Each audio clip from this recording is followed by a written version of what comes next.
4:45 in the morning, and we're taking off from Greensboro to Hartford, Connecticut for Handmade Bike Show. Oh, and welcome to the beginning of this edition of the Friday Yard Sale video. We're going to be drinking a shitload of coffee throughout the start, and I'm going to go back to sleep now. Bye.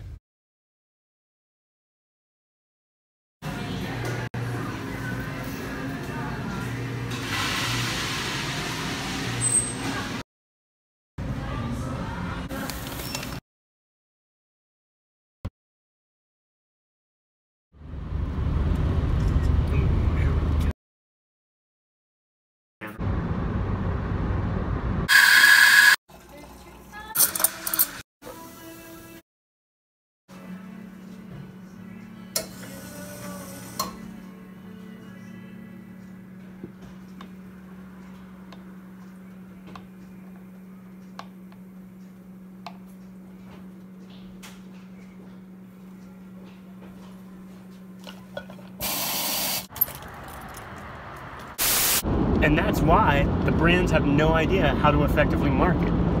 That's how Bikerumor became the best bike blog in the entire world. And that's why gravel is the new triathlon. So do gravel riders pee on their bikes too? And that's why Eurobike really should have stayed in August. I can do this. That's why a guy will never be allowed to comment on Bikerumor again. And that's why I probably shouldn't wear a small t-shirt. And that's why I haven't told Zach anything about that yet. And that's why I had to throw those fucking pants away. And that's why they won't let me into Texas again, into Louisiana again, into Minneapolis again.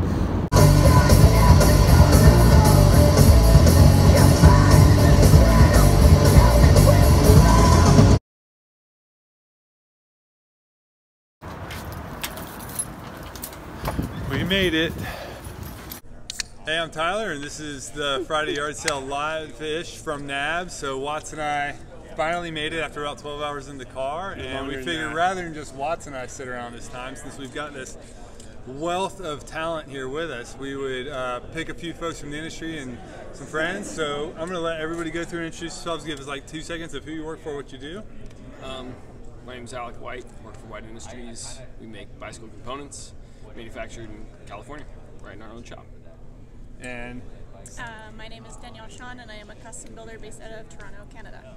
And you're helping us and here this weekend. I work for Bikerumor. Right on. I'm Sklar, and I build Sklar custom frames in Montana. Oh, really? Am I not talking about? I build custom frames in Montana. Sklar bikes. That's me. Yeah, right. I'm Aaron Stinner Frameworks, we're Santa Barbara, California. We build custom bicycle frames. Who are you? Yeah, I'm Watts. All right, so we don't have pints. We're not at the bar, but a couple of us have some beers, courtesy, mostly, courtesy of I-9. I hope you have content. Thank you, I-9. Hey, sorry, Chris McGovern. We're spilling beer in your booth tonight. Yeah, it's my floor. Yeah. Oh, man. Sorry, Adam. Sorry, Adam. All right, so Watts and I literally got here half an hour before the show closed today, so we're going to rely on you guys to kind of tell us what's been going on. You've probably walked around more than anybody, because usually everybody else is stuck in their booths. So maybe real quick, like, what's going on at White Industries? What's the 2-second update, 2-minute update? 2 minute? Sure. I have to talk 1 for that minute. long? 1 minute. Do like 30 seconds. All right. No, this show, not a whole lot to report. Just doing a fat bike spindle for 100 mil shell. It's been requested a lot. We did a couple for Ricky at I-9, because he's got a bike here that he built up. Cool. And that's a crank spindle. Yeah. For our MR30 30 millimeter spindle stuff. So basically just lengthen what we were already doing. And then an integrated IS-42 headset cover and bearing. And some colors. And your Centerlock boost hubs. Boost hubs, center lock, in colors. You can get pink. Yeah, pink. When you go to Centerlock. Purple. And boost. Right. Yeah, all of them. All right. Sklar, what's new with you? Oh, got this whiskey. Is that yours? Where did we find that? That's Aaron's. Courtesy of Stinner. Hey, thanks. Courtesy of Stinner Frameworks. What's new with me? Doing lots of gravel bikes. New titanium this year. Is that what everybody wants? Everyone wants a Thai gravel bike that fits 2-inch tires, so lots of those. Lots of plus bikes still, mountain bikes. Cool. that's about it. All right. Yeah. Are you set up this year? Yeah. Okay. Yeah, we're right across from Sklar over here. We're like pretty known for most of our road stuff, so we do a lot of road bikes. Brought a lot more mountain stuff this year, so a couple of adventure bikes, hardtail, rigid, kind of like adaptable bike packing style stuff. So trying to do some more of that style of product. Cool. Yeah. So at risk of embarrassing myself, well, those are your bikes back at the Brooks booth, too, Yeah, right? so those are all us. Yeah. Cool. Yeah. Glad I remembered that right. But you guys, so tell us about that little like camo bag that's on the one that green little bike. bag that holds nothing. Yeah. So that's courtesy of Kyle Kelly at Golden Saddle Cyclery. Kyle has this bag that he likes to put on like every single one of his bikes. Yanko bags out of LA. Right. Makes these little pencil bags. I don't know what he puts in them. What's in the bag? It's sized Right now, about the bag is yet to be filled, but Perfect hot dog size. potential for Yeah, what could you possibly fit in a small I bag? don't know. We'll go with pencils. Yeah, we'll go with pencils. Human Sharpies, lots of Sharpies. Erasers. All right, your turn. What have you seen? I spent most of the day wandering through the new builder aisle, which was pretty good. Lots of really clean work. I think the caliber for new builders has really been like pushed up in the past few years. So seeing a lot of like super crispy work. There was a couple that I was talking to, a husband and wife team from Korea that I was talking to, and like their bike is gorgeous, like super clean, really nice, everything really well thought out. The fillets were beautiful. And I was talking to them, and they're like, how many bikes have you made? I'm like, oh, this is our second bike. I was like, wow, okay, cool. And then a couple other builders that I was talking to as well. Just really great work all across the board. So as a frame builder, for somebody coming to this show, because it's not a cheap show to get to, especially if you're coming from Korea, yes. and showing off what's your first or second, or like something within your first 10 frames, and trying to then take orders from people. Presumably that's why they're here. Yeah. So like when you came, you exhibited as a first-time builder, what, 2 years ago? Yeah, in Sacramento. And how many frames had you done by the time you came to the show? It was about 15-ish. Right. Yeah. And did you get orders from the show, or did it boost your business? Yeah, absolutely. And I think it's like, it's a bit of a, like, it's both a self-actualization thing and like kind of getting that response from people who aren't your immediate friends and like community and like people that you immediately do business with when you start. Because those people more or less will always say that you're good and your work is great and you should continue doing what you're doing, regardless of if that's the truth or not. Right. So it's really affirming to go to a different country and somewhere else and get that really like unbridled feedback from people who do not know you or care about you. And I guess realistically that could go either way. But for me, like, thankfully it was positive, and that's influenced the way that my work has gone. And I would hope that for like the Korean builders that I met and like the couple other builders as well, it's a bit of a benchmark, I think, now in the industry of like you kind of put yourself out there and you see if you can hack it or not based on what the response is. Right. Yeah. How many frames have you built since? I don't have that many. I focus on, because I do a lot of other welding work as well, which sometimes takes up a lot more time than bikes. And I'm trying to focus on my own quality and putting out the creative work that I want to, as opposed to just banging out quantity because I have to build bikes to pay the rent. So I'm at about like 30 right now, so I'm comfortable with that. So like 7 a year? Yeah. I have a long way to go, but I don't know, it's working out well. So. How long have you been doing it, Sklar? Business just turned 4. All right. But I've been building for 7 years. Nice. And you were working under Strong, right? Or I never with him worked a little? for him. He lived down the street from me, so I'd run over there and be like, oh, I messed this up. What do I do? And he'd give me good advice. He's been super helpful. Yeah. And I worked in the shop of another builder he built frames in the 70s and 80s. Exhibitors, please start to exit the expo hall. You're welcome to come back tomorrow morning at 8 o'clock. The only people that should remain in the expo hall are those waiting to be judged. Again, you're welcome to come back. I feel very heavily judged right now. And have a good night. Whoops. That's Anyway. smooth. Cool. And how about you? How many? Well, actually, I was going to ask. So, how many frames have you built now? I'm in like 120. So. Right on. And how long have you been doing it? And how many frames have you built? So I've been doing it about 7 years. I won Rookie of the Year here in 2012, so in Sacramento. And after I won in Sacramento, business kind of blew up. So 2012 to 2014, I kind of did it by myself, which was like I was doing like 30 to 40 a year, and then started to build out the team. So there's 3 of us now in our fabrication shop. We've done just under 1,000 frames now, so we started to do a lot. So how do you do that when it's like your name and presumably people are ordering a Stinner frame? They just assume Stinner's the one making it. Yeah. Do you have a hard time selling it that you guys have other people doing it? Like, what do you still do and what do you delegate? So I still do all the welding and lining. So kind of like this pinnacle of I think what people kind of associate, at least from a fabricator frame builder perspective, that's kind of what you do. At least a lot of people here will fabricate and make the bike and then they outsource the painting, usually. So I hired a guy, or a buddy of mine who went to art school, and he picked up a paint gun, learned how to paint.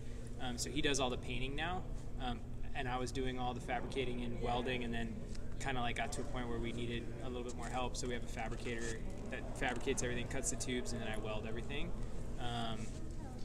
And two other that kind of help within the shop. So I'm still very involved, and so like if people need to get a hold of me for any specific reason, they can. But as like the numbers started getting up, what became really difficult is like, as a builder, at least I realized, is like you can only provide so much service to them, and like it's very service heavy. Like the touch time is extremely high. So in order for them to get the attention that they wanted, I couldn't do that all by myself. And that's like kind of what I tell customers, and they get it. So, you know, if they need to talk, like I said, if they need to talk to me, they can. But otherwise, you gotta, if you choose to scale, you gotta kind of like figure that out. If you choose to stay your size, then you just build your wait list. I mean, I had NAHBS for me when I won Rookie of the Year, like kind of changed the game for us, and like I had a 2-year wait list a year after that, so it was like too stressful to have a 2-year wait list. Yeah. That was, do people drop off when they have to wait that long? Because that's not even the longest that some builders have. It's surprising though, because like most people, they're excited to get a bike from you. They're super invested, but like seasons change, right? Like standards change. Standards 2 years from now. So you're talking about it in like March, and they're like, I want a road bike and I want like this standard, and then like, you know, come November, they're like, actually I'm riding more cross now. I want a cross bike. And you're like, dude, I'm not building your bike for another 6 months. Like, relax, calm down. And like it just became customer management. And so we had to either, you know, scale or figure, you know. Yeah. All right, I want to talk products and tech for a minute, and not what we've posted, because honestly, I've been overseas. I don't even know what else I'm posting on Bikerumor this week. You probably know, because you guys look at it at the shop. Ben knows. But shit, man. He's not here. Anyway, so what I'm curious about from the builder standpoint is, like, you know, you walk around the show, and every once in a while you'll find this Easter egg of some component that maybe nobody's talking about, or a wheel set or something.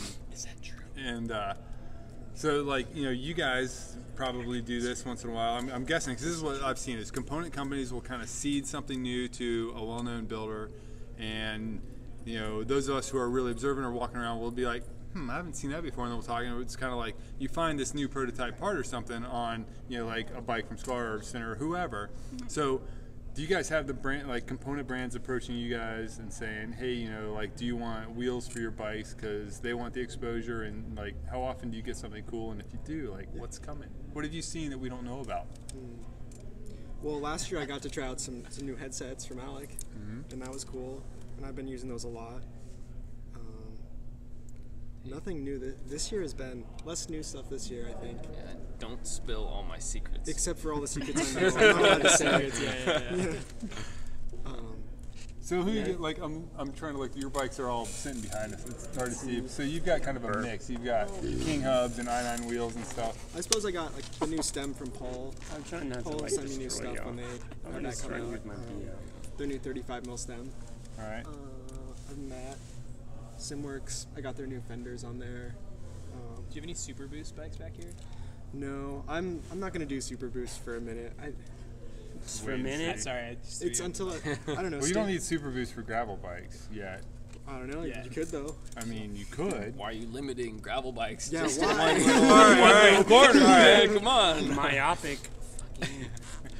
When we get that road 12-speed shifter, you know. Yeah, then you're gonna It'll be have to, super right? nice. How else are you gonna make room it's for gonna be all that? Yeah. Right on. And not to like totally jump in on that, but like from a component standpoint, this is a great place to walk around and see the trends that the builders are doing, because you know feel like White Industries is pretty small, especially in the big scheme of things, and so the trends that you guys are doing mean a lot to us because you guys are our customers.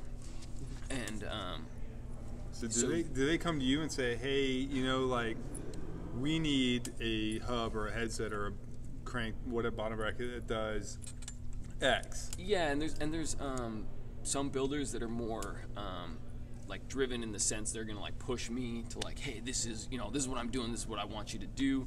And some are more laid back, kind of like Adam, that's kind of like, yeah, man, I'm making curved top tube bikes. And, but Not laid back. yeah, curved. Yeah. But you do learn a lot from even like Adam. I mean, just the style bikes. He's hey man. Go on. But if you keep your ears down, you get to see a lot and learn a lot from these builders. And what I tend to do is just spark up conversation and just kind of, what are you doing? What are you working on? Like, what about this? What do you think about that? Like, Super Boost on gravel bikes? Yeah. You know, have you built any Super Boost? You know, we don't do a hub for that right now, and I'm not sure if I will anytime soon. But maybe if Adam starts building with it, I'll have to. That's right. Yeah, and it's cool to work with the component manufacturer and say, or like all Alex drawings.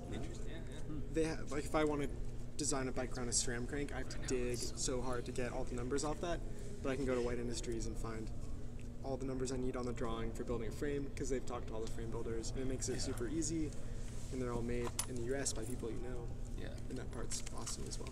All right, I got one last question, and we can talk about whatever you guys want before they kick us out. But like, so how much? You know, it used to be with NAHBS, the frame builders. You know, the small guys.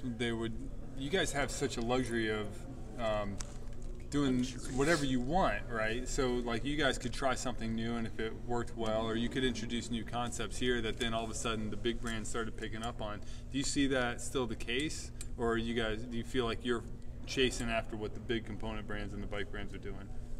It's a little bit of both. Yeah. I think. Because it's like, in some extent, you're kind of like, you're driven by whatever the mob mentality of is. Whatever is cool and new and hot is that's what people want, that's what people come to you, and that's ultimately what you end up having to design a bike around. Or it's the other way, and people come to you because they want you and what you're doing, and then you dictate kind of the way the bike goes, and there's kind of no middle ground, I find. So. Yeah. Well, it's kind of the way I see it, you know, because, well, it's more the frame builders are building, and tell me if I'm wrong, frame builders are building with components that are existing, right? Yeah. But what you can do is you can adapt those components in a way that a larger bicycle company can't do, because maybe they have certain clearance standards that they need to meet and certain expectations, and they have different, not necessarily qualities, but just attributes of bikes that they have to achieve, certain weights and certain targets and numbers, where you guys aren't limited to that because it's really driven by the customer. So you can take a part and adapt it in a way that a large manufacturer just can't do. And that's what I think is so special about what's done in the custom bicycle market. While like the fit is critical, the way that you can really get a bike to be exactly what you want is really what you're getting, and that's the value I find with the custom frames. Cool. And I could totally be wrong. No, it's pretty spot on. I feel like it's pretty organic, right? Like, I think we adapt to our customer, and so if the customer's asking for it, then you kind of adapt to it, right? And like, you hope that as long as they're not totally wrong. Yeah, like, customers. I need a Super Boost gravel. Yeah, I know. Like, you really don't. Well, that's your job to like guide them, right? You like gotta like take them off that course and be like, yeah, man, that sounds like a good idea, but like, let's go over this way. That like, sounds let's great, but let's go over here. So. I love the color, but can you change it? Yeah, exactly. Oh gosh, yeah. It's like more shade gray. You're like, okay, yeah. Yeah, it's it's a challenge, but I think the growth, like getting learning and adapting, is like very much customer driven, as long as you're not doing like you said. But yeah, for us, it's, you know, customers ask for it, and if they ask for it enough, then you're like, clearly this is something that, like, even if we don't feel like extremely passionate about it, it's like people are asking for it. Like, I'm only one opinion, you know, and so I saw it on Bikerumor. I need that. Yeah. And there's plenty of people on Bikerumor that need that. So you roll and you adapt and you build to it. And as long as you're not completely against it. Sometimes you are. Sometimes you are, and then sometimes you're just like, no way, not gonna do it. What's a thing like that? I just built my first flat mount. Is super. Maybe I shouldn't say this on Bikerumor. Flat mount is super dumb, and I hate it. Flat mount's real Why hard. though? But it looks so much better. It's finicky. It's only aesthetic. Yeah. There's no functional advantage of it. So if it was I functionally had a better, similar I'd be into conversation today about post mount versus flat mount, and I Fucking hear that? wholeheartedly agree. He thought out like Oh, we gotta go. All right. but this is. I just said like chug. You're waiting for your bikes. No, we're doing video. Say hi. Hey Say hi guys. to Yeah, I'm the assholes kicking them out. Hopefully nobody's parents are watching. Bye. On that note, happy weekend. See ya. Thanks, Cheers.